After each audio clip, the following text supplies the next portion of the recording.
Hello, hello, hello, my lovelies, and welcome back to the Yoga Teacher Collaborative podcast that is filmed live in our family home, the Yoga Teacher Collaborative Facebook page. To be getting the best out of these sessions, you really want to use both. To come find the actual Spotify podcast channel, the Yoga Teacher Collaborative, especially now because Facebook no longer stores videos for more than 30 days. So if you're only looking in the Facebook group, you're missing over a year's worth of weekly podcasts. There's well over 50 odd in there now. So make sure you're heading to the Spotify Yoga Teacher Collaborative account.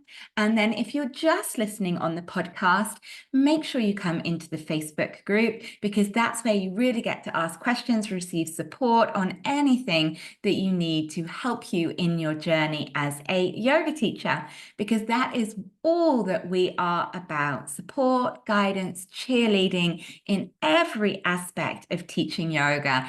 If it's in what is happening with you physically and emotionally, if you're watching the video, you can probably see Electra next to me. She's being very fluffy.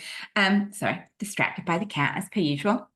So yeah, anything you need to be supported emotionally as a yoga teacher, physically as a teacher, in your teaching practice, in your business practice, we are here to help. If you are new, my name is Laura Green. I am a yoga teacher trainer, an author, and a business mentor. Today's session is by request. This makes me so happy. I am all about the personal interaction with you and the community. So to do a podcast on request fills my heart and joy. So please request, email me, WhatsApp me, reach out on social media, reach out in the group. If there is something that you want us to cover in the podcast, just ask and we will cover it. So today's request was how to help beginners to connect more with their body and to feel more connected with their body in the earlier stages of a yoga practice. As per usual, I do have a couple of notes just to help me stay on topic. I get easily distracted. And if you are in the Facebook group, tag along, share any comments, share anything that you think is useful tips, anything I've left out. Let's make this collaborative, as the name suggests. So by the time you're a yoga teacher, you love yoga. Let's just say that's a given. You love yoga, and yoga has probably helped and supported you in many a capacity. Be that it's helped you with your physical body, be that it has helped you to connect with your mind, be soothed your mind, altered the way you approach things, the way you think about things. Maybe it's made you a little less reactive. Maybe it's really helped you to connect with your body on an emotional level, helped your relationship with your body on an emotional level. I'm sure yoga has helped you in many a dimension, and that you want to share that same experience with your students. And there is nothing more satisfying than teaching a beginner. You know, I have been teaching yoga for over 15 years, and a lot of my students are regulars, but I get so much satisfaction and delight when I get to teach a beginner or beginners. And you get to see those aha moments again. You know, when a beginner says to you, as if nobody has ever said to you, I went home after that yoga class, and do you know what? I slept so well. And they tell it you like you've never heard it, and it is such joy. I remember a beginner student saying to me after a few sessions, do you know what? I can get my wellies on and off without falling all over the place. Yoga's really helped my balance. I remember a beginner saying, after a few weeks, how yoga is helping them to get more easily up and off the ground to play with their grandkid. There is so much joy and delight in teaching beginners, but it's a journey. And it's understanding that journey of a beginner that is really essential. And think about, you know, the myriad of things that yoga has helped you with, which we just discussed. That didn't all happen in your first class. It has happened over the weeks, months, years of unrolling your yoga mat. So yes, we want that beginner to experience everything and fall in love with yoga, but it can't all happen in one class. That is like going to a all-you-can-eat buffet and actually trying to eat everything there. At the end of the day, you're going to feel overwhelmed, bloated, a little bit sick and full. Hopefully it's not that bad in yoga, but they can't try and eat everything and experience everything in that first class. And I really think it is important wherever you are in your yoga teaching and whatever level of experience students you are teaching, that we understand we can't do everything in one class.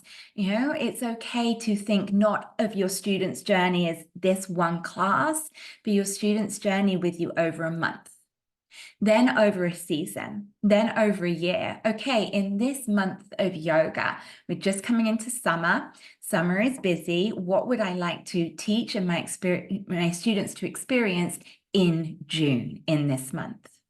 Okay, we're coming into the summer season. How would I like to support my students throughout this whole season? Okay, where are we in 2025? What journey would I like to explore with my students throughout 2025? And really do start to think about the long-term journey with your students, and the same with the beginner. And you can't do it all in one class. Okay, so that being done with the introduction, let's get into some finer points and finer details with this. Getting your students to feel more connected with their body, to stop performing movements, but to feel movements. That starts way before you are actually teaching asana or movement. It starts right from that beginner student's very first experience, partly through the booking process, but definitely from the moment they open the classroom door, the yoga studio door, and they walk in, because it is all about the nervous system. And it is so important that we consider this. The nervous system, we know we have the parasympathetic nervous system and we have the sympathetic nervous system. The sympathetic nervous system being the state of heightened awareness, and the parasympathetic being the home base. When we are in the sympathetic nervous system, a state of heightened awareness, it is hard to connect with the body. That heightened state of awareness, sympathetic, has its roots in that more primal fight or flight response.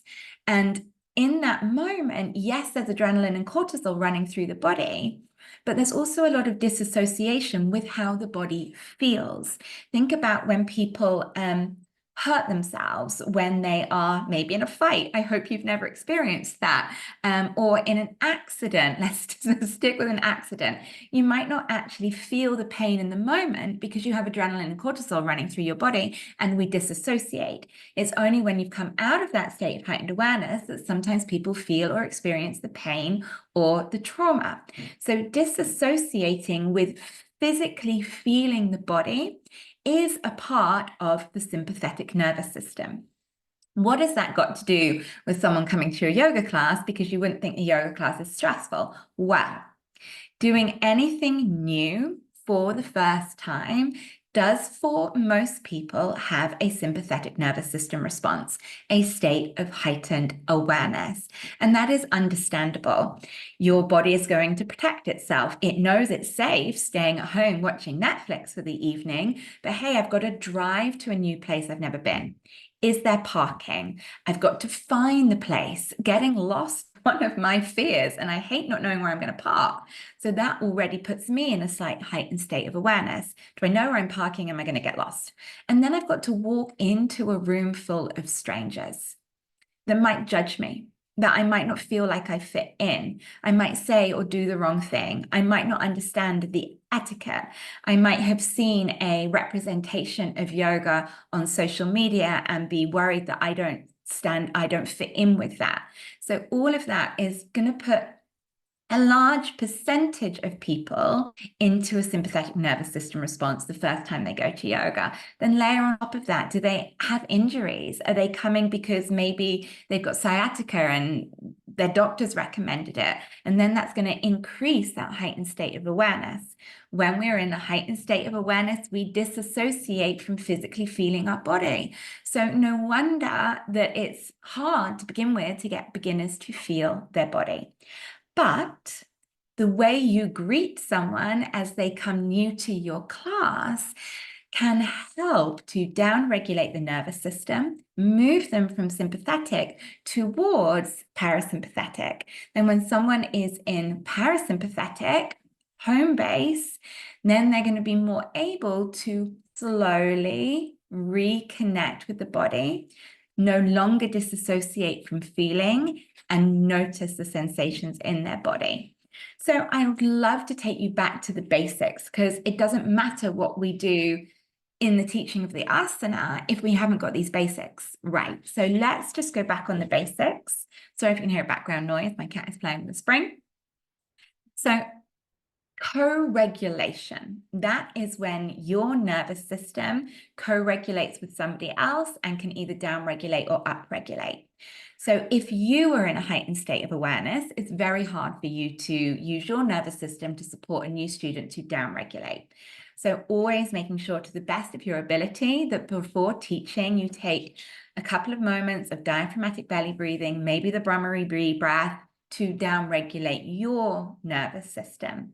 So that then when you see that beginner or beginners walking into your class, you can go and greet them in a parasympathetic nervous system response yourself.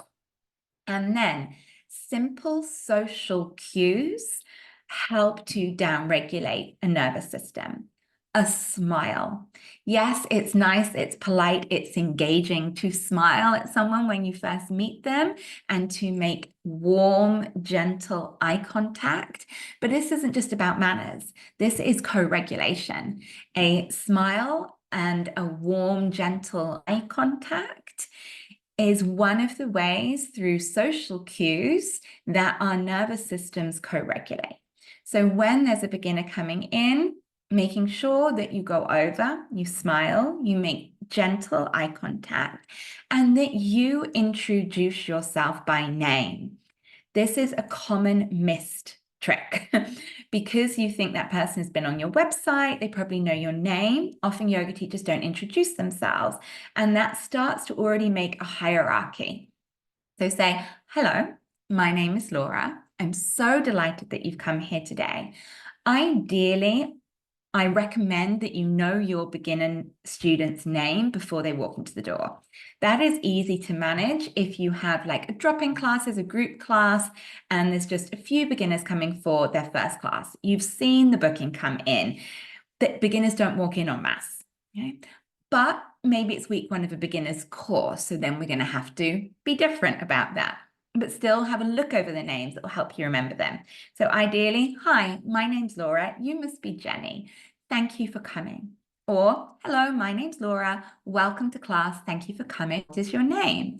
And I know that is basic, but just the sharing of name with the warm smile helps to co-regulate and bring them into parasympathetic nervous system when the disassociation with the body is going to be less. And then actively help a new student to settle. Everybody wishes to feel seen, welcome, and appreciated. So show that new student where are they going to put their mat, introduce them to someone, where are the toilets, where do they put their belongings? All of this is, yes, good customer service, but more important, it is down-regulating the nervous system to stop the disassociation feeling the body. Then give them the opportunity to ask questions. Obviously have the conversation about any aches, pains, or injuries. Really listen and give them the space to ask questions. Then explain how you are going to support them in the class so that you'll keep an eye on them, you'll come over, explain how you are going to support them. And do everything that you can to make a supported space. And this brings me into the topic, which could be a whole podcast on its own, of safe space. I personally don't think it's possible to make a safe space. And by the time we think there's a safe space, it probably isn't safe. Because what makes one person feel safe can be triggering for another person.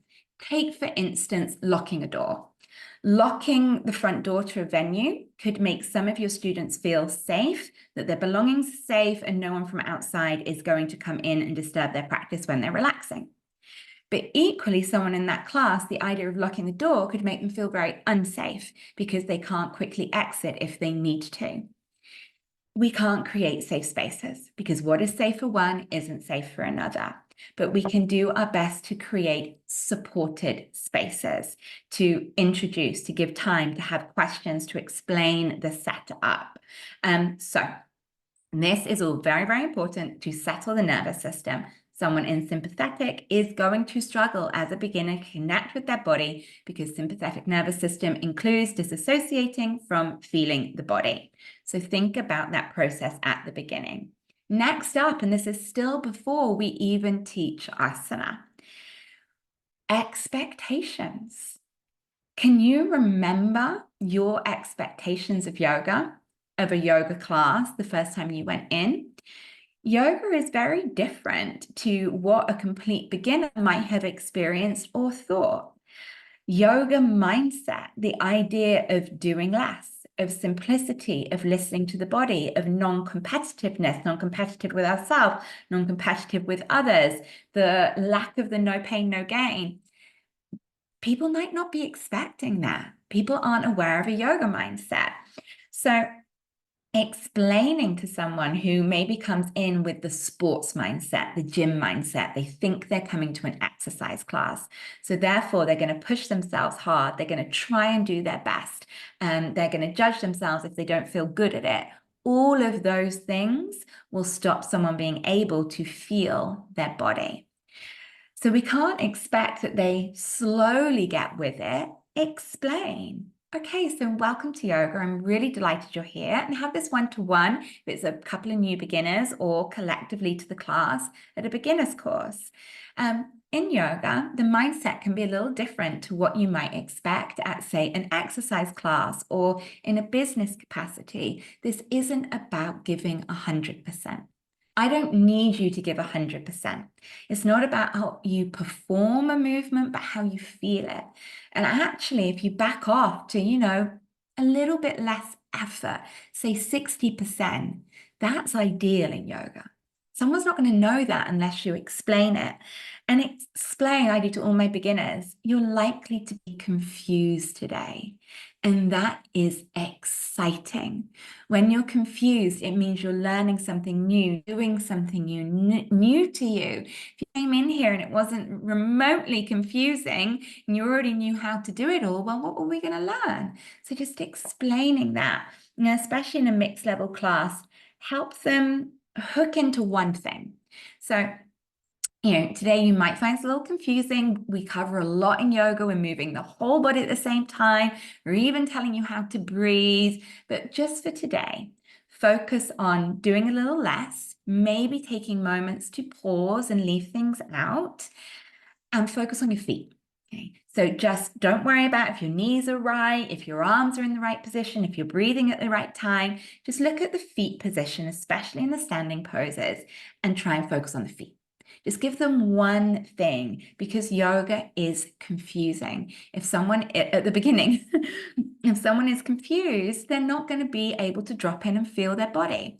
So in that mixed level environment, just give them a little bit of guidance on that. What's the one thing to focus on to begin with? Then, as a teacher, really understanding the journey of a beginner. And I said this in the introduction, they don't have to get it all in the first class. They don't have to get it all in the first class. I find it takes about 3 sessions before there's that real aha moment. And I'll explain that to a student. Welcome to your first class. You might feel a little bit confused today, but as long as you feel, a little better at the end of the session, it worked. But actually, it tends to take 3 classes before you feel like you're getting the hang of something. And better yet, bring that into your business model. I haven't done this, but preparing this podcast has really made me think I am going to execute this strategy. So have a strategy business-wise that encourages and incentivizes your students to do 3 classes. So I have a first free class, and then you just go into normal, either pay as you go or on subscription. But I'm thinking I might change that to you have a first free class, and then you have a discounted package for your next 2. So first class is free, and then you get 50% off your next 2 classes. If your classes are already full, don't apply that strategy, but if your classes have some spaces in them, it's better to have somebody in there for free or someone in there for 50% off than have an empty space. And it's better to give, a brand new student free class and 50% off and 50% off, and then have them with you for the whole rest of the year, than them just come to that free first class to not have that incentive to, do you know what, I'm going to do it again, it's a bargain. And then they'll get that aha moment after 3 sessions.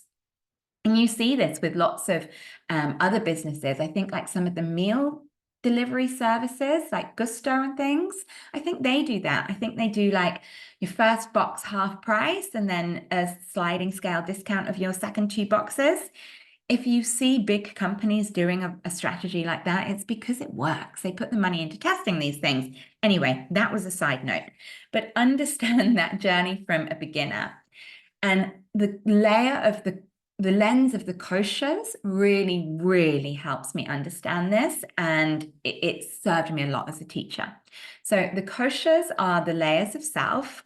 We can go into this in way more complexity. I probably already have with you. But the first is Annamaya Kosha. And that is our physical body, our made of food body. When a beginner comes to class, that is all they can deal with for the first couple of sessions. Where do I put my feet and my arms? So giving those base, simple instructions. Then Pranamaya Kosha, the breath body, the energy body. It is really hard for a beginner to follow those breath instructions when they don't know where to put their body. So don't worry about them feeling into their breath the first couple of sessions.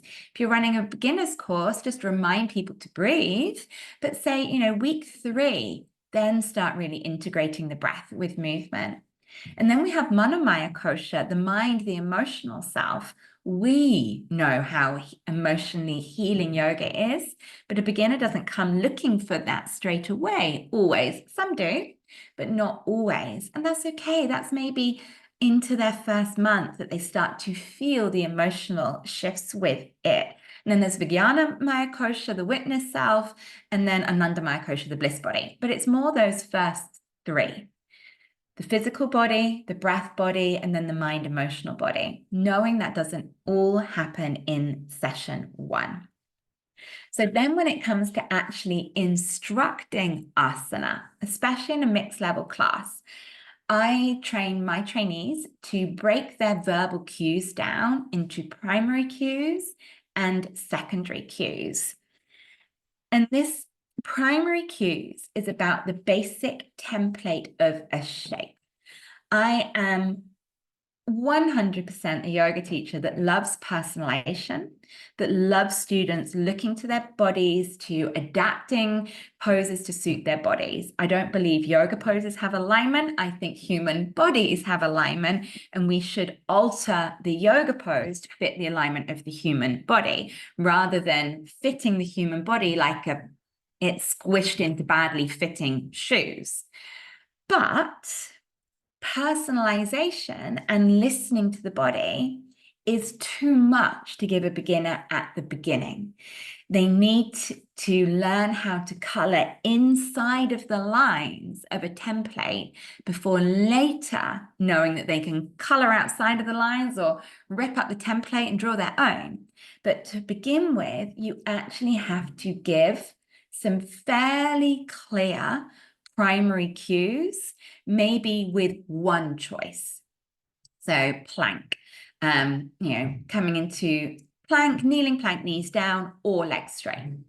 Coming into downward facing dog or all 4s. You can give one choice, but not, feel your body. How does this feel? Try this. It's too much for a beginner. They need to have clear template instructions to begin with, and that is primary cues. What is the minimum you can say in the most simple form to create the bare base template of a yoga pose?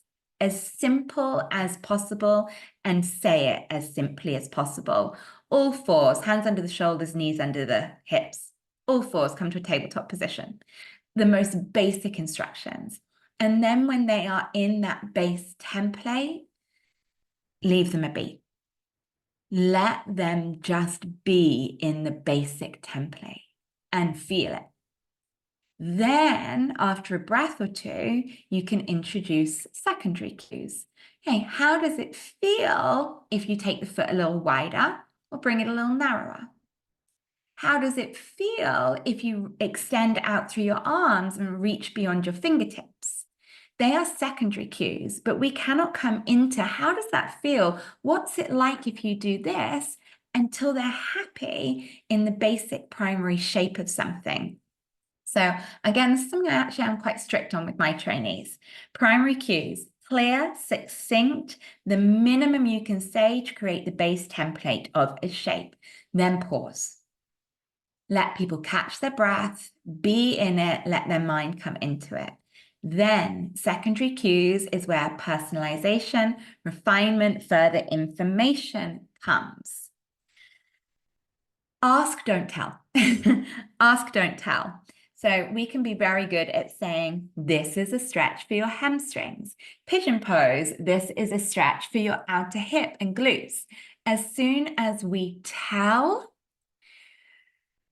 you almost think that's helping to guide, but that stops the feeling. It means they don't have to do the work on feeling. So ask, don't tell.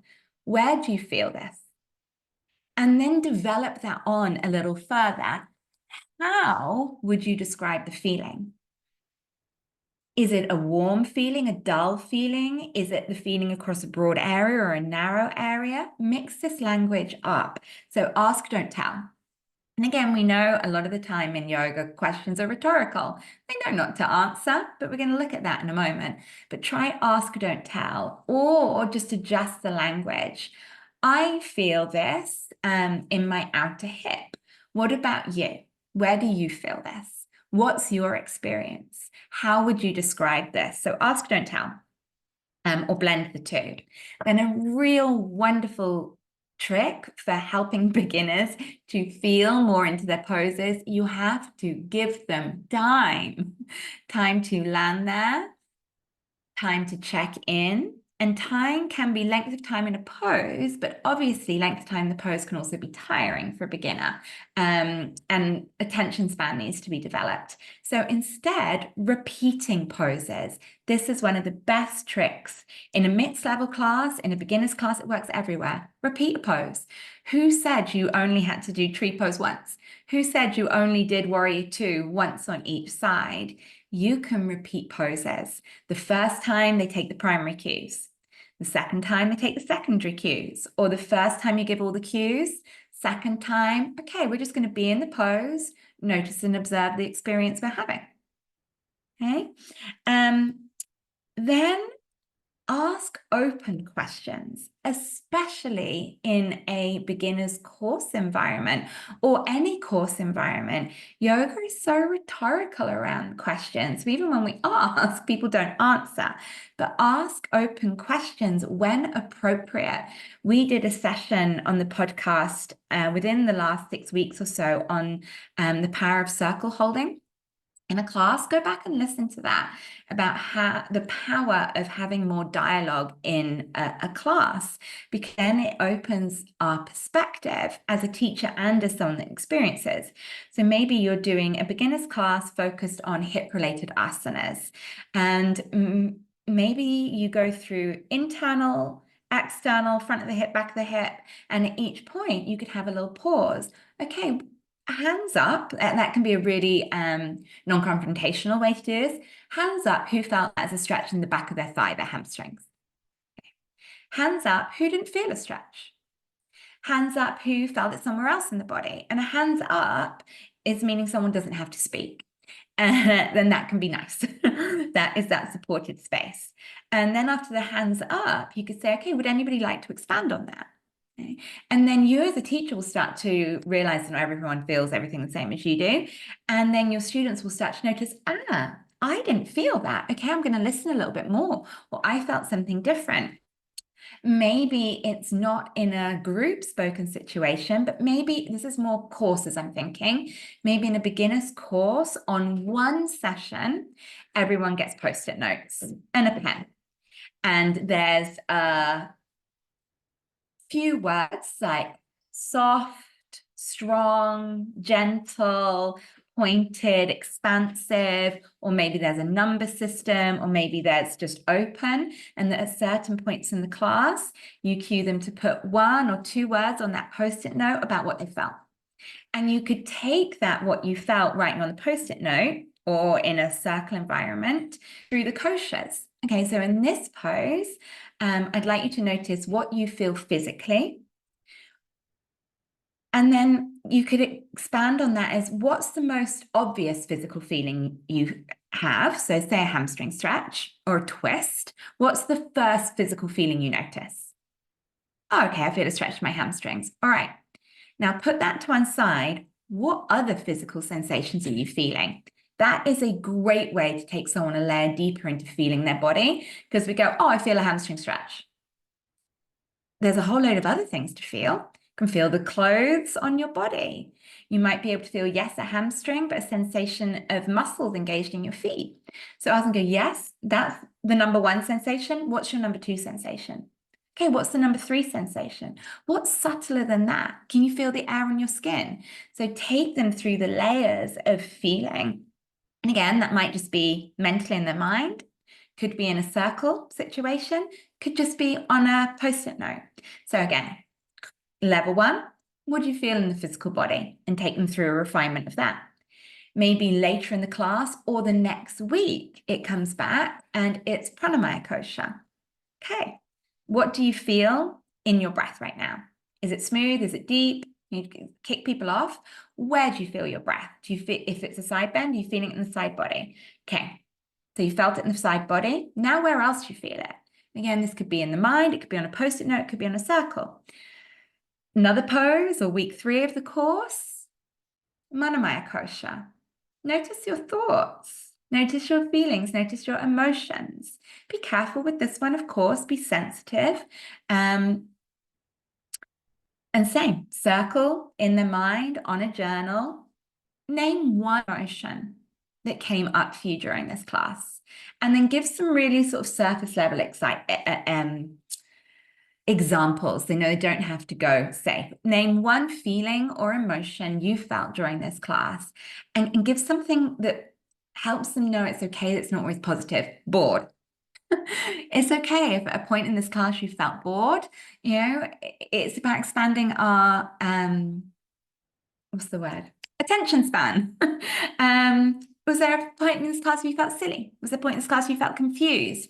So give examples, especially in beginners, that are quite surface level. So they're not always having to think that emotion's about feeling something really deep. Give them some surface level examples. And then again, that same tack, if you can expand that a level deeper. So an example I use is, how do you feel? Maybe you notice you feel tired. Let's go a level deeper. Tired of what? Okay, maybe you felt bored. Let's go a level deeper. Bored of what?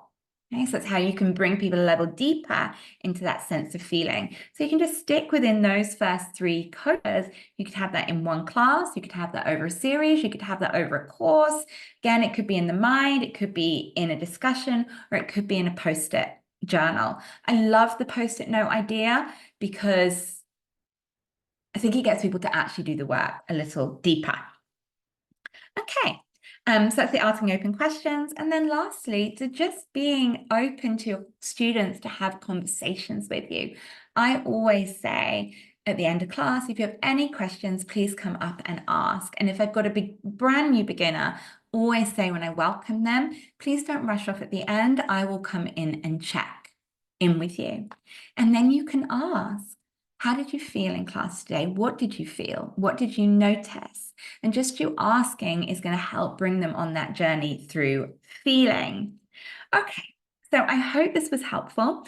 So this was a request on how to help beginners to connect more, because it is beyond just saying, feel your body. And it has got to start way before asana with nervous system regulation, expectations, understanding that we don't do it all in one, maybe take away that little trick of having an incentive to get brand new students to actually commit to 3 classes, and then how you are instructing the pose. Give your beginners clear instructions at the beginning. And then over their journey, they then can start to personalize. But having too much language of personalization and accessibility can be confusing for a beginner at the very beginning. Give them a template, one option, and then over time, layer them into personalizing. Ask, don't tell, repeat poses, and find these ways of getting someone to feel the first 3 layers of the koshas. And okay, so that's your first sensation. Put that one to one side. What's the next feeling? Physical, in the breath, in the mind, in the emotions. It works on all of them. All right, lovelies. Let me know how that's landing for you. I talked to myself for an hour. Actually, what was it? 35 minutes today. So drop me a note on email. Drop me something on Instagram, drop me a comment here. Let me know how this lands. Let me know if you've got any other suggestions. I would always love to hear them. And please, my lovelies, request a podcast topic. I would love that. I try and show up for you weekly unless I am traveling. I've been traveling a lot recently with retreats, but I am in England. I'm moving house in 2 weeks. It's exciting.